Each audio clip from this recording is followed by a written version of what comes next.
इय्याका नअबुदु व इय्याका नस्तईन।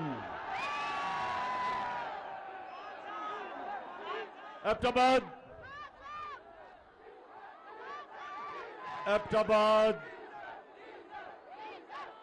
इस शानदार और जुनूनी इस्तकबाल का दिल से आपका शुक्रिया अदा करता हूं। बहुत बहुत शुक्रिया। मैं आज आपके पास किसी मकसद से आया हूं। नौजवानों, डीजल और पेट्रोल की अभी बाद में बात करता हूं। पहले जिस मकसद से मैं आपके पास आया हूं, आपने थोड़ा सा सब्र करके मेरी बात सुनिए। मैं आज एबटाबाद में अपनी बहनों को खास तौर पे खराज तहसीन पेश करता हूं कि हमारे मुखालिफ वो ये कहते हैं कि गर्मी बहुत ज्यादा होगी, लोग नहीं निकलेंगे इस्लामाबाद में। ये मेरे बहादुर नौजवानों के लिए तो खैर गर्मी कुछ नहीं है, हमारी बहनों के लिए भी गर्मी कुछ नहीं है। इंशाअल्लाह कोशिश तो इंसान करता है, कामयाबी अल्लाह देता है, लेकिन ये मेरा ईमान है कि 20 तारीख के बाद जब मैं इस्लामाबाद की अपनी कौम को कॉल दूंगा, ये मेरा ईमान है कि जितने मर्जी भी ये कंटेनर खड़े कर दें, 20 लाख लोग से ज्यादा इस्लामाबाद आएंगे इंशाअल्लाह। एबटाबाद जरा फिर से, क्योंकि ये सारे डर डर के इस जलसे को देख रहे होंगे,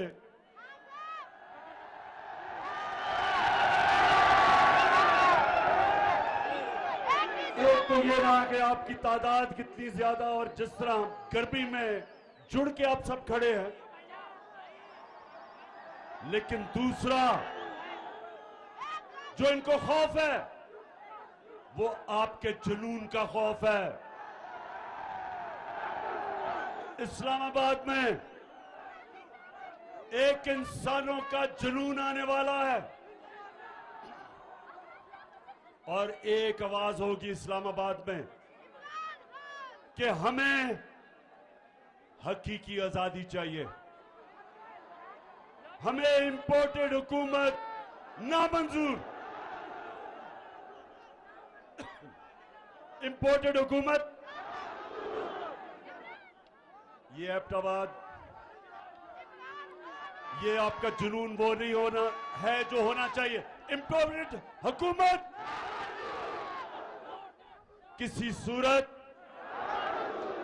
ये कौम इन डाकुओं की जो अमेरिका से साजिश करके हमारे पे बैठे हैं, कभी पाकिस्तान कौम इनको कभी भी तस्लीम नहीं करेगी।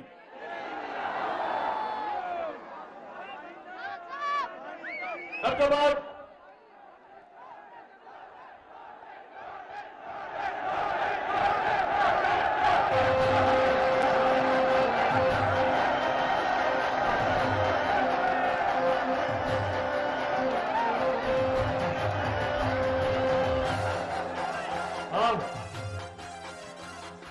लोटे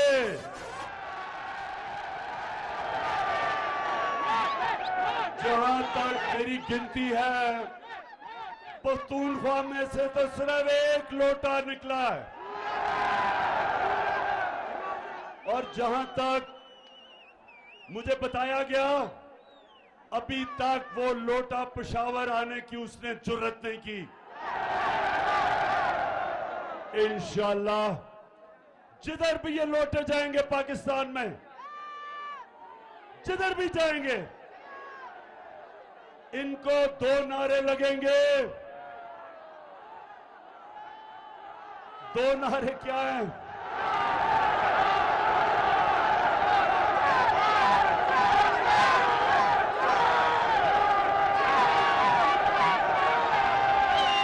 एक लोगों को नारा लगेगा जमीर फरोश चोर और दूसरा नारा लगेगा गद्दार। जिधर भी ये जाएंगे इनको पता नहीं कि ये 2022 का पाकिस्तान, इसमें हमारे नौजवानों में शऊर है, कौम बेदार है। बड़े तो छोड़ो, स्कूल के बच्चों को भी पता है कि लोटा क्या होता है। इन्होंने एक अमरीकी साजिश का हिस्सा बनके,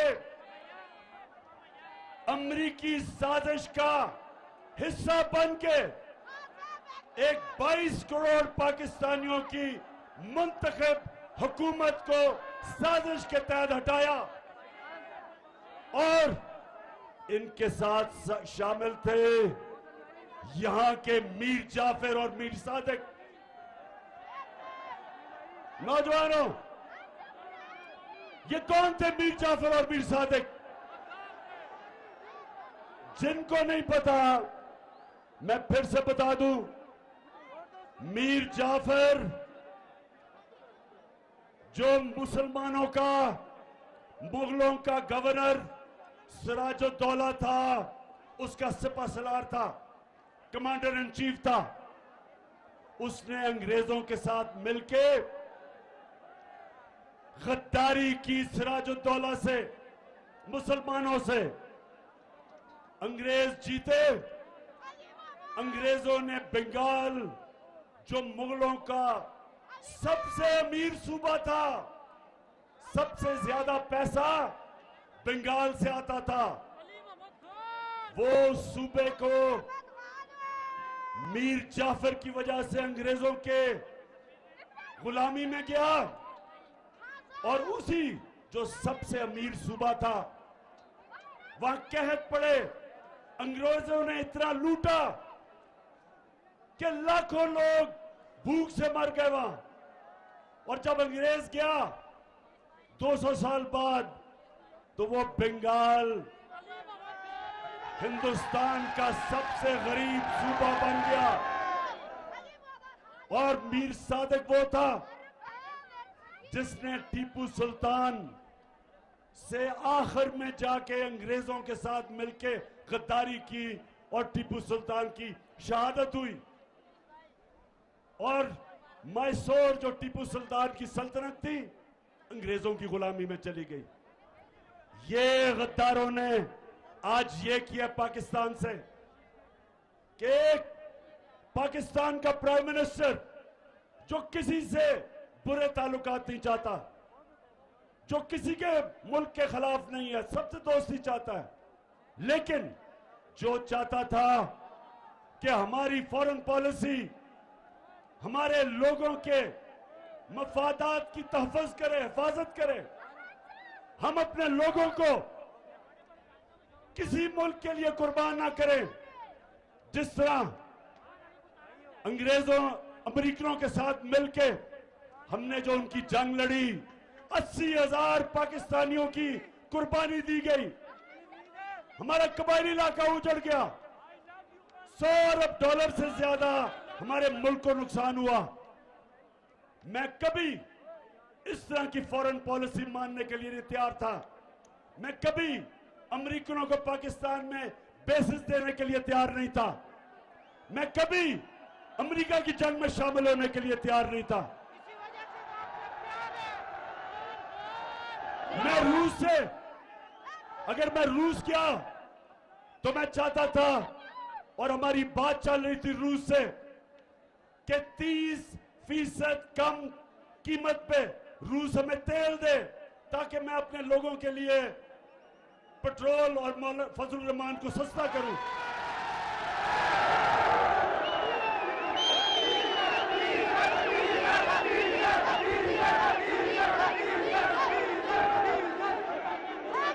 और उसके अलावा 20 लाख टन गंदम जो हमने खरीदनी है, रूस से हमें 30% कम कीमत पे मिल रही थी।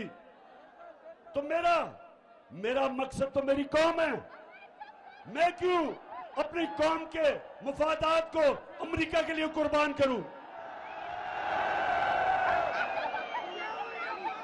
तो एबटाबाद के लोगों, मेरे पाकिस्तानियों, उनको इस तरह का अमेरिकनों को प्राइम मिनिस्टर नहीं चाहिए था। वो चाहते थे कि मुशर्रफ की तरह सरबराह हो। एक ही टेलीफोन की धमकी में चारों निशाने चित और उनकी जंग में शामिल कर दिया। वो चाहते थे कि चेरी ब्लॉसम जूते पॉलिश करने वाला जो कहे, उसने क्या कहा कि बेगर्स आर नॉट चूजर्स। मतलब ये कि जो हम तो बेकारी हैं, इसलिए हमें अमेरिका की गुलामी करनी पड़ेगी। शहबाज शरीफ, तुम बेकारी हो, तुम गुलाम हो, तुम बुज़दिल हो, तुम डाकू हो।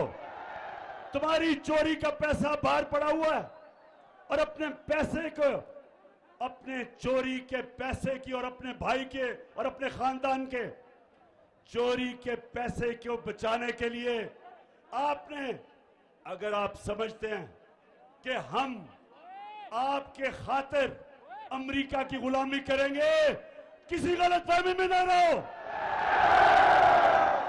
ये कौम नौजवानों याद कराओ, ये कौम जब बनने लगी थी, तहरीक पाकिस्तान था, तो वो कौन सा नारा था कि पाकिस्तान का मतलब क्या? ये उस नारे पे बनी है cherry blossom boot polish Shehbaz Sharif. ये अल्लाह के सामने दावा कर बैठी है। जब वो कलमा पढ़ती है एक मुसलमान कौम, तो वो अल्लाह के सामने गवाही देती है कि अल्लाह, तेरे सामने हम किसी के सामने नहीं झुकेंगे, क्योंकि वो शिर्क है, वो गुनाह है।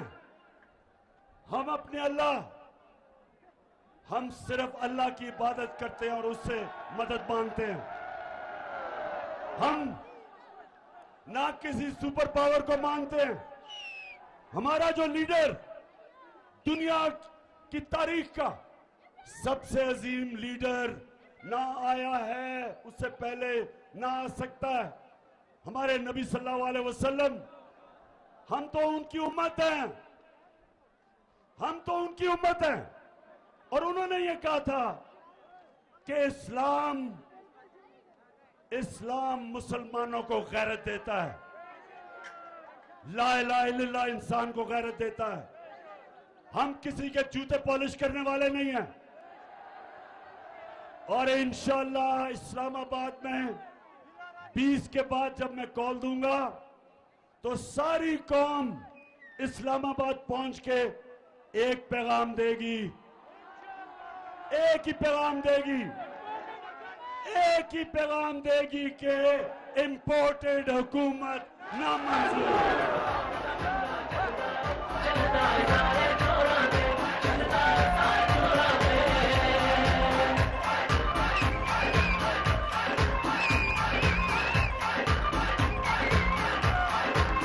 मच्छे रंग देंगा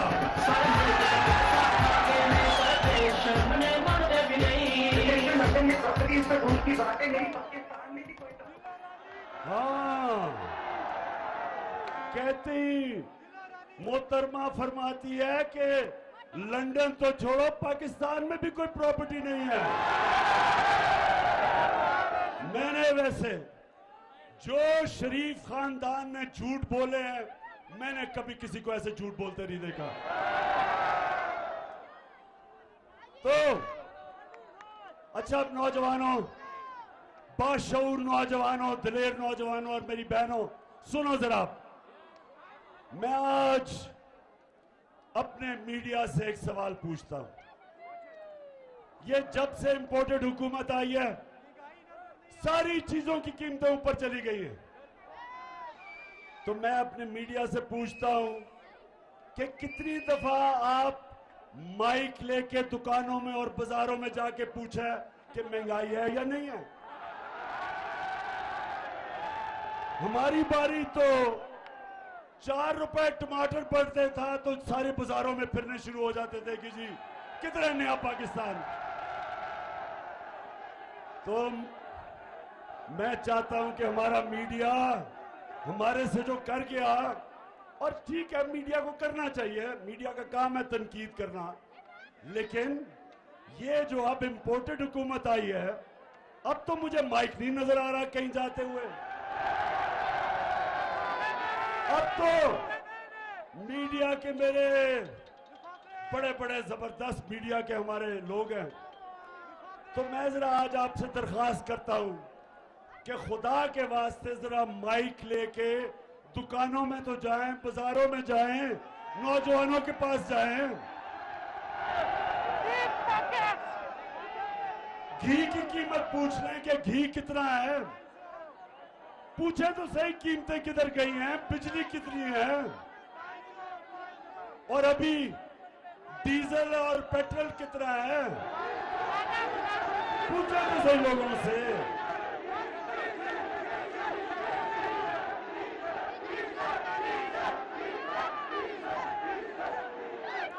नौजवानों सुने जरा, जब ये जरा सुने, ईरान में मैं जरा आपकी तरबियत भी करता जाऊं, तारीख का भी बताता जाऊं, ताकि आप में और शऊर आए। सोशल मीडिया ने वैसे ही आप में शऊर पैदा कर दिया। ईरान में 1954 के करीब, सुने जरा, एक उनका बड़ा तकड़ा इलेक्टेड प्राइम मिनिस्टर आया, उसका नाम मुसद्दक था। मुसद्दक इलेक्ट होके आया ईरान में।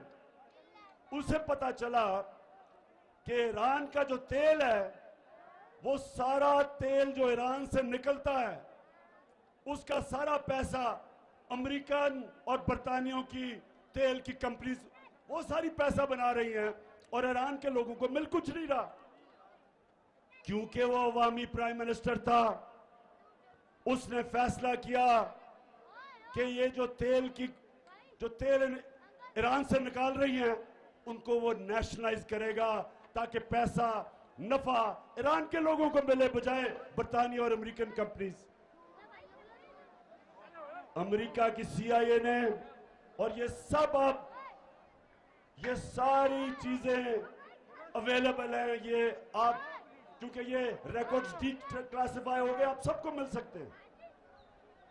हुआ क्या, अमेरिका ने फैसला किया कि इसको कराना चाहिए, रजीम चेंज करनी चाहिए। उन्होंने सबसे पहले चीज क्या की, उन्होंने मीडिया के ऊपर पैसा खिलाया, मीडिया को पैसा दिया कि टमाटर महंगे हो गए, प्याज महंगे हो गए। उसके खिलाफ, मुसद्दक के खिलाफ, पब्लिक को उसके खिलाफ करने के लिए मीडिया को उठाया। फिर उसके अंदर, उसकी पार्टी के अंदर जो सियासतदान थे, उनको लोटा बनाने की कोशिश की, पैसा चलाया। और फिर उन्होंने जो ऑपोजिशन पार्टीज थी, उन ऑपोजिशन पार्टीज को कहा कि इनके खिलाफ मुजाहरे करो। आपने देखा ही होगा, कभी डीजल कह रहे लॉन्ग मार्च करूंगा,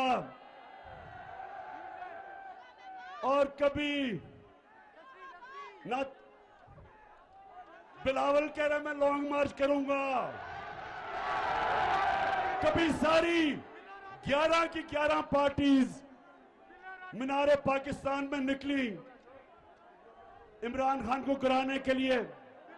ये ईरान में भी यही हुआ और आखिर में फिर साजिश के बाद मुदाखलत हुई और प्राइम मिनिस्टर मुसद्दक को हटाया गया। यही पाकिस्तान में जो मीडिया के ऊपर पैसा चला है, किन किन के ऊपर पैसा चला है, आपको सबको पता चल जाना चाहिए कि वो आज टमाटर और प्याज की बातें नहीं कर रहे। वो आज बिजली की कीमत जो बढ़ी है बातें नहीं कर रहे। वो आज ये नहीं बता रहे कि ये जनाब एक आदमी जिसको इन्होंने प्राइम मिनिस्टर बनाया है और जिसके बेटे को चीफ मिनिस्टर बनाया है, ये कोई बात नहीं कर रहा कि इनके ऊपर फैमिली पे 40 अरब रुपए के करप्शन के केस हैं। 16 अरब एफआईए के अंदर इनके नौकरों के नाम पे पैसे पकड़े हैं, जिसमें आपने सुना होगा मकसूद चपरासी का, जिसको बाहर भिजवा दिया। 375 करोड़ रुपए एक चपरासी के अकाउंट से निकले हैं। ये एफआईए का केस है। और आते साथ ही चेरी ब्लॉसम बूट पॉलिश ने एफआईए का वो सारे लोग जिन्होंने तफ्तीश की थी उनको निकाला इसने, उनसे इंतकाम कि कैसे तुम्हारी जरूरत है कि मेरे खिलाफ तुमने तफ्तीश की। कहीं नौजवानों, दुनिया में कहीं ये नहीं होता। मैं अपनी अदलिया से पूछता हूं कि मैं बड़े अदब से पूछता हूं कि इतवार को तो आपने सो मोटो एक्शन ले लिया, आपने रात के 12 बजे अदालतें खोल ली, लेकिन ये जो आपके सामने हो रहा है किसी जमहूरियत में यह हो सकता है कि एफआईए में 16 अरब रुपए के केसेस, डाका 1600 करोड़ रुपए का ये बाप और शहबाज शरीफ और उसके बेटों पे, और आप इसमें कुछ नहीं कर रहे। मुल्क का 1600 करोड़ रुपया चोरी हो और ऊपर वो बिठा दें, बिल्ले को बिठा दें दूध की हिफाजत करने के लिए। कौन सी जमहूरियत में ये होता है?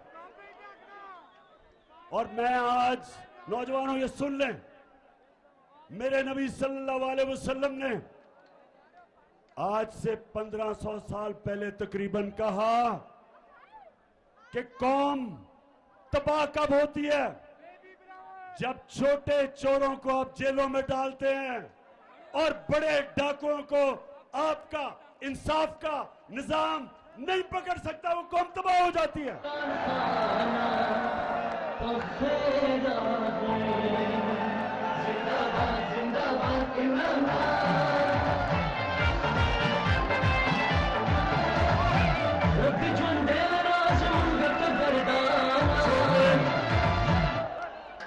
अब देखें, अब जरा नौजवानों जरा सुने, हमारे नबी सल्लल्लाहु अलैहि वसल्लम जिन्होंने मदीना की रियासत बना के एक ऐसी मिसाली रियासत बनाई कि कई सौ सदियों तक, कई सौ साल तक मुसलमान दुनिया की इमामत की उन्होंने, तो उन्होंने जब ये कहा कि छोटे चोरों को जब जेल में डालते हो और बड़े डाकुओं को आपका निजाम नहीं पकड़ सकता, कौम तबाह हो जाती है।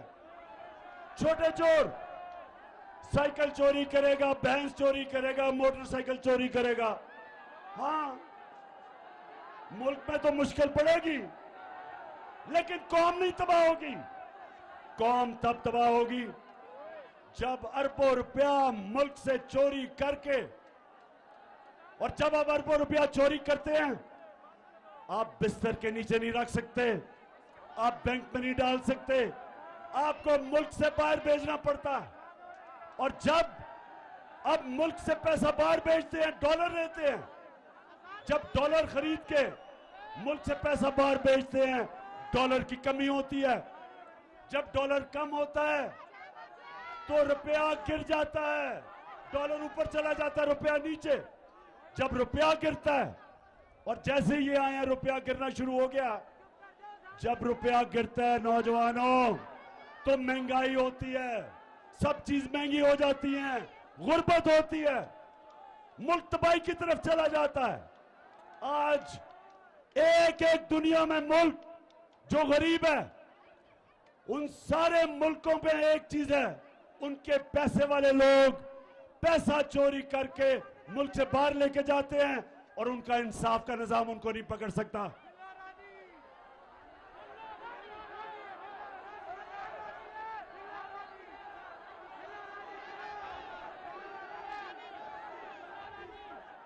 किसने कहा था कि अजान बज रहा है? अजान के 2 मिनट सांस ले लो। अभी मैंने आपसे और आखिर में 2-3 बड़ी जरूरी बातें करनी है। मैंने आप सबको तैयार करना है इस्लामाबाद के लिए,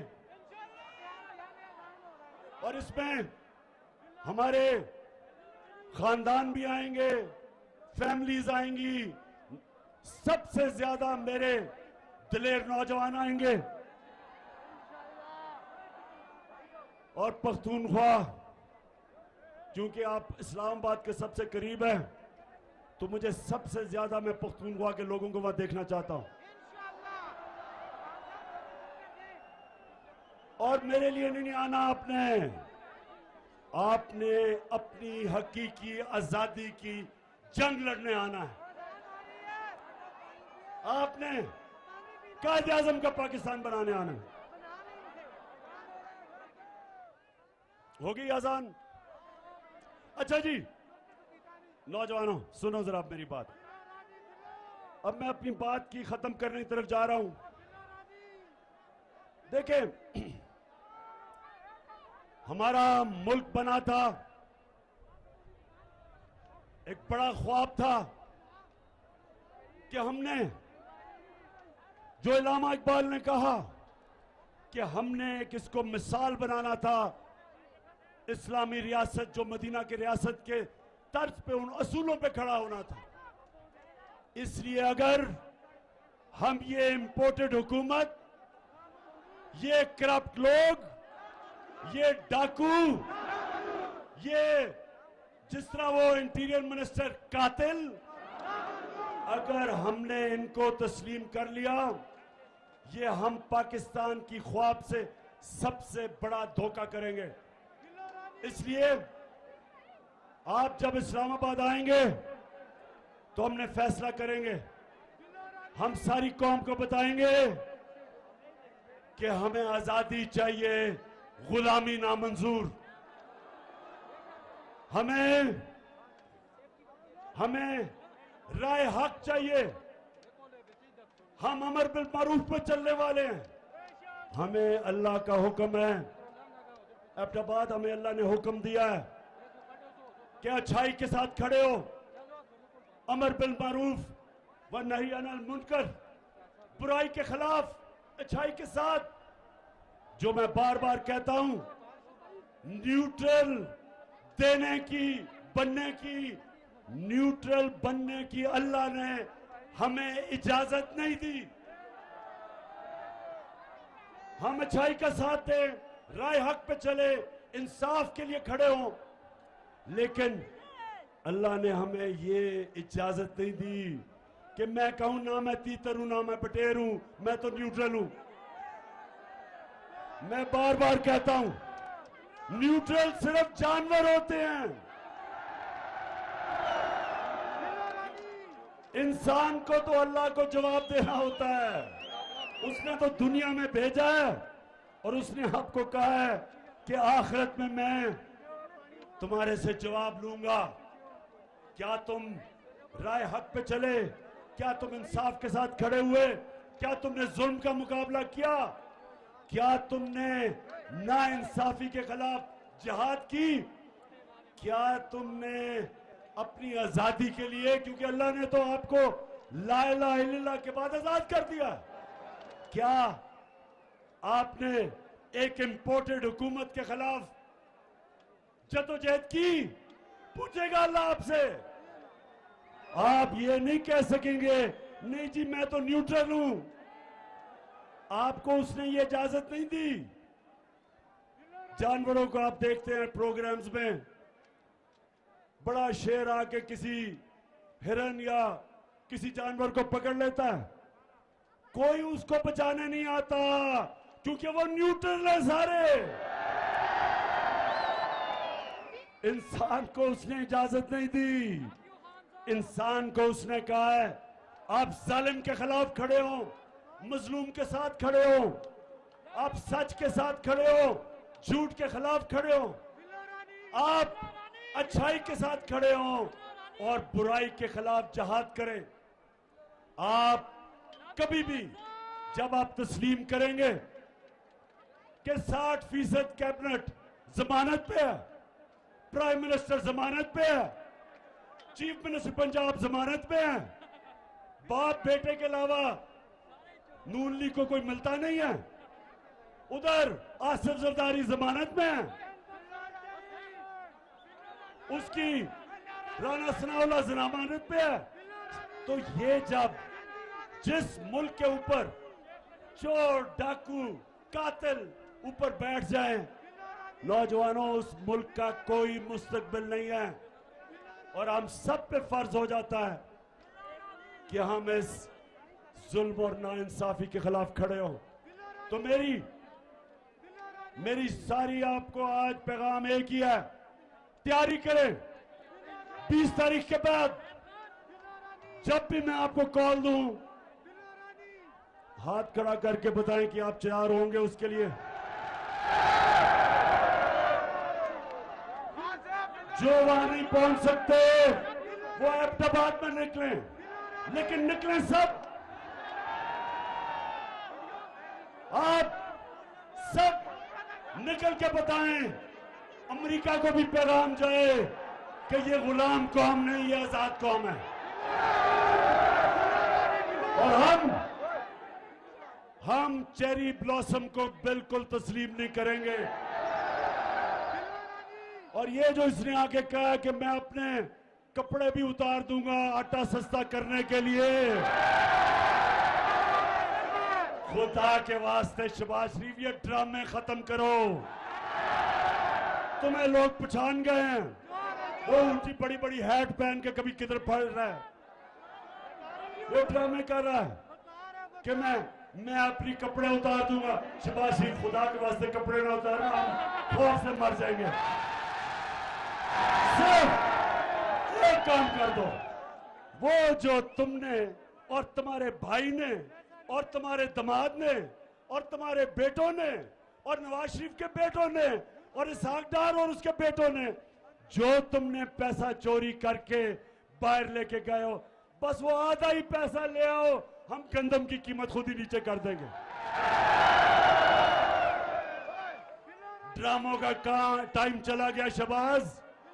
ये सोशल मीडिया का जमाना है, हर रोज या तुम्हारा झूठ पकड़ा जाता है या वो मरियम का झूठ पकड़ा जाता है। जलसा किया अभी पिछले दिनों में किधर पिंडी गेप में 4 बजे जलसा था, कोई लोग ही ना निकले, लोग ही ना निकले। फिर बड़ी दूर दूर से लोगों को लाके अंधेरे में जलसा करके और झूठ का पुलंदा कि मेरी पाकिस्तान तो इंग्लैंड तो छोड़ो, पाकिस्तान में भी कोई प्रॉपर्टी नहीं है। अच्छा, अब आखिर में अहमदाबाद बाप का मैं शुक्रिया अदा करना चाहता हूं, जिस तरह आपने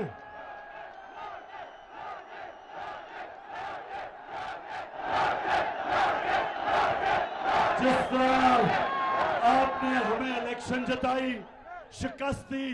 कहते थे कि नून लीग का गढ़ है, नून लीग, ये आज मेरी बात सुन लो, इलेक्शन से ना भागो। जब भी इलेक्शन होगा तुम समझते हो कि तुम अब सेंट्रल पंजाब में रह गए हो, तुम्हें सेंट्रल पंजाब में भी अब छुपने की जगह नहीं मिलेगी, क्योंकि इस पंजाब के पाकिस्तान के लोग गैरतमंद लोग हैं, हमारे लोग गैरतमंद हैं। हम बूट पॉलिशरों को साथ नहीं चलते, हम अमेरिका के गुलामों के साथ नहीं चलते, हम डाकुओं के साथ नहीं चलते। ये कौम अब तैयार है। 75 साल के बाद मेरी कौम तैयार है उस पाकिस्तान की तरफ जाने के लिए जो हमें कायदे आजम, जिस पाकिस्तान के लिए उन्होंने अपनी जान कुर्बान की, उस पाकिस्तान के लिए हम तैयार हैं।